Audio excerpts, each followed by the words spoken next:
یعنی آپ کی فطرت میں یہ بات موجود نہیں تھی کہ آپ کسی کو نہ کہیں، لا کہیں، کسی کو انکار کر دیں۔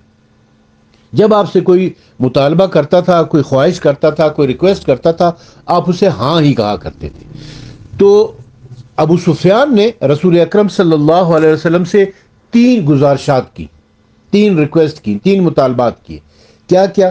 سب سے پہلا یہ کہ آپ میری بیٹی ام حبیبہ سے نکاح کر لیں، میں آپ کا نکاح ان کے ساتھ کرتا ہوں، آپ ان سے نکاح کر لیں۔ دوسرا یہ کہ میرے بیٹے معاویہ کو اپنا کاتب رکھ لیں۔ دیکھیں اب اس میں لفظ ہے کاتب مقرر کر لیں، کاتب کا لفظ اس میں آیا ہوا ہے، اس میں کاتب الوحی کا لفظ نہیں ہے۔ لیکن یہ معاویہ پرستوں نے کیا کیا ہے، بنو امیہ کے نمک خاروں نے، کہ کاتب کے ساتھ الوحی اپنی طرف سے ڈال دیا۔ صحیح مسلم کی جو روایت ہے وہ صرف کاتب کی حد تک ہے۔ اور تیسرا یہ کہ مجھے بھی جنگ میں جانے کی اجازت دے دی جائے تاکہ میں کفار کے ساتھ لڑ سکوں۔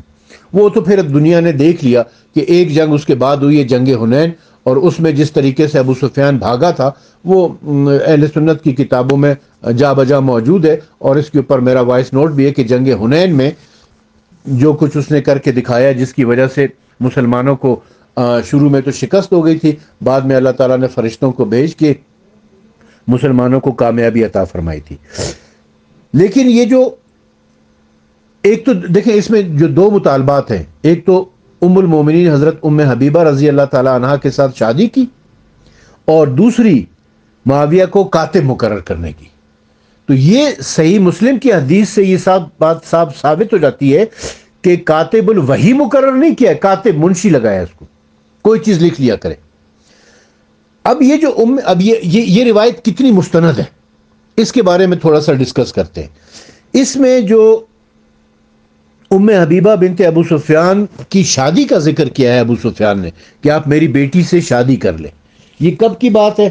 یہ فتح مکہ کے بعد، کیونکہ ابو سفیان تو فتح مکہ کے بعد مسلمان ہوا ہے، فتح مکہ کے موقع پر مسلمان ہوا تھا نا۔ یہ فتح مکہ کب ہوا ہے؟ 8 ہجری میں، 8 ہجری میں فتح مکہ ہوا ہے، جس میں ابو سفیان نے فتح مکہ کے وقت بادل نخواستہ ڈر کے مارے خوفزدہ ہو کر اسلام قبول کر لیا تھا۔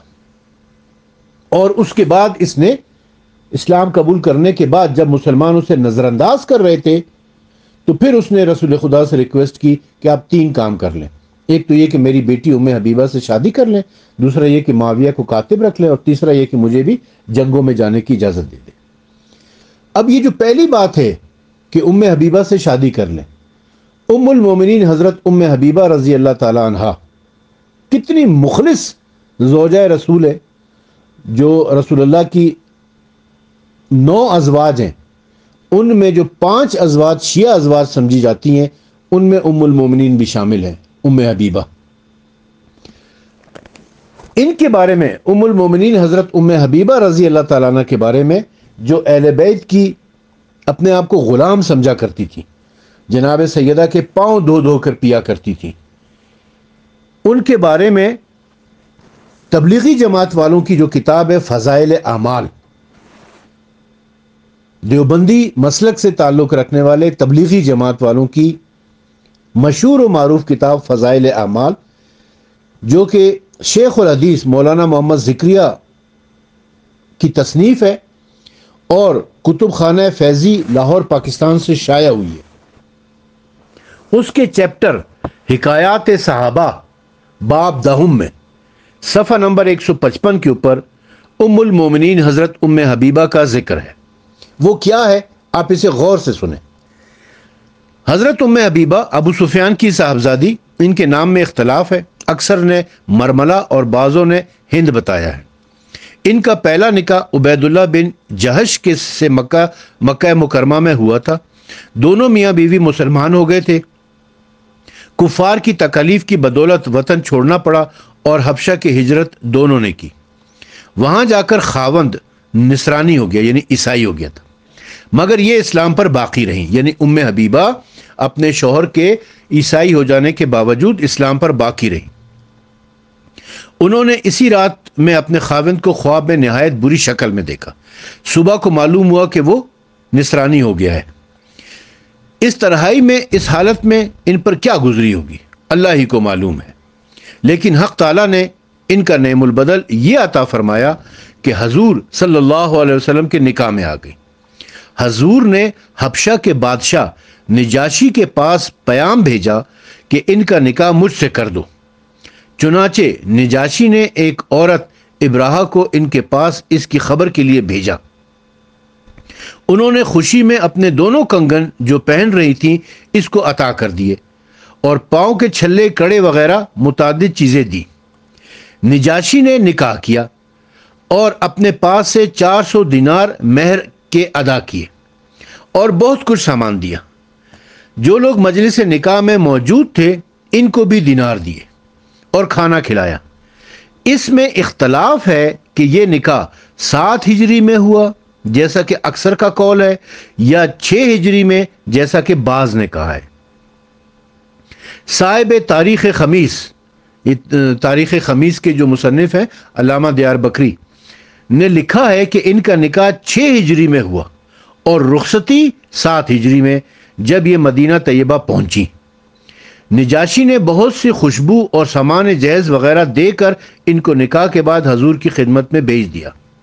بعض کتب تواریخ اور احادیث سے معلوم ہوتا ہے کہ ان کے باپ نے نکاح کیا، مگر یہ صحیح نہیں ہے، اس لیے کہ ان کے باپ اس وقت تک مسلمان نہیں ہوئے تھے، وہ اس قصے کے بعد مسلمان ہوئے ہیں۔ یہ دیکھیں جی، مولانا ذکریہ نے پول کھول دیا ہے، صحیح مسلم کی روایت کا پول کھول دیا ہے۔ اس میں اختلاف ہے، کیا لکھتے ہیں؟ کہتے ہیں اس میں اختلاف ہے کہ یہ نکاح 7 ہجری میں ہوا جیسا کہ اکثر کا قول ہے یا 6 ہجری میں جیسا کہ بعض کا قول ہے۔ صاحب تاریخ خمیس نے لکھا ہے کہ ان کا نکاح 6 ہجری میں ہوا اور رخصتی 7 ہجری میں۔ اب اس سے یہ ثابت ہوتا ہے کہ نکاح یا تو 6 ہجری میں ہوا ہے یا 7 ہجری میں ہوا ہے، 8 ہجری میں نہیں ہوا، جبکہ ابو سفیان مسلمان ہوئے 8 ہجری میں۔ تو ابو سفیان کا رسول خدا کو یہ کہنا کہ آپ میری بیٹی سے نکاح کر لیں، یہ بات ہی غلط ہے، یہ ممکن ہی نہیں ہے، اس لیے کہ ان کا نکاح تو پہلے ہو چکا تھا، 6 ہجری میں ہوا تھا یا 7 ہجری میں ہو چکا تھا نکاح، تو یہ بات تو غلط ہو گئی۔ تو اس کا مطلب یہ ہوا کہ مسلم کی یہ روایت غلط ہے، مسلم کی یہ روایت فیک ہے، جعلی ہے، گڑی ہوئی ہے، ضعیف ہے، منکر ہے، اس روایت کے اوپر اس روایت کو قبول نہیں کیا جا سکتا، اس لیے کہ ام المومنین ام حبیبہ کا نکاح 6 یا 7 ہجری میں ہو چکا تھا۔ اب جب یہ روایت ہی پوری ضعیف ہو گئی ہے تو یہ مطالبہ کہ معاویہ کاتب تھا یہ خود بخود باطل ہو جاتا ہے، کیونکہ پوری روایت ضعیف ہو گئی نا۔ جب پوری روایت ضعیف ہے تو پھر اس میں کسی ایک چیز کو تو ہم ضعیف نہیں کہہ سکتے، یعنی تینوں مطالبات، یعنی تینوں باتیں غلط ثابت ہو گئیں۔ ام حبیبہ کا 8 ہجری میں فتح مکہ کے بعد رسول خدا سے نکاح ہونا غلط ثابت ہو گیا۔ ابو سفیان کا جنگ میں جا کر لڑنا کفار کے ساتھ یہ بھی غلط ہے، کیونکہ جنگ حنین میں ہم نے دیکھ لیا، میرا وائس نوٹ اس کے اوپر موجود ہے کہ جنگ حنین میں یہ بھاگ گیا تھا، اپنے لوگوں کے، اپنے طلقاء جتنے بھی تھے ان کے سمیت یہ بھاگ گیا تھا میدان سے۔ اور تیسری لا محالہ غلط ثابت ہو جائے گی کہ معاویہ کو کاتب بنایا جائے۔ تو اس سے تو یہ پتا چلا کہ معاویہ کاتب بھی نہیں تھا، کاتب وحی ہونا تو بہت دور کی بات ہے، وہ سرے سے حضور صلی اللہ علیہ وسلم کا کاتب ہے ہی نہیں۔ اب اپنی اس بات کو تقویت پہنچانے کے لیے میں آپ کی خدمت میں اہل سنت کی ایک معتبر تاریخ یعقوبی سے ایک اقتباس پیش کر رہا ہوں، جو نفیس اکیڈمی کراچی سے تاریخ یعقوبی شائع ہوئی ہے۔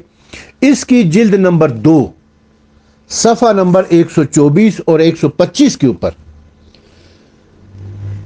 حضور نبی کریم صلی اللہ علیہ وآلہ وسلم کے کاتب، یہ عنوان دے رکھا ہے، علامہ یعقوبی نے یہ عنوان دیا ہوا ہے، حضور نبی کریم صلی اللہ علیہ وسلم کے کاتب لکھا ہے۔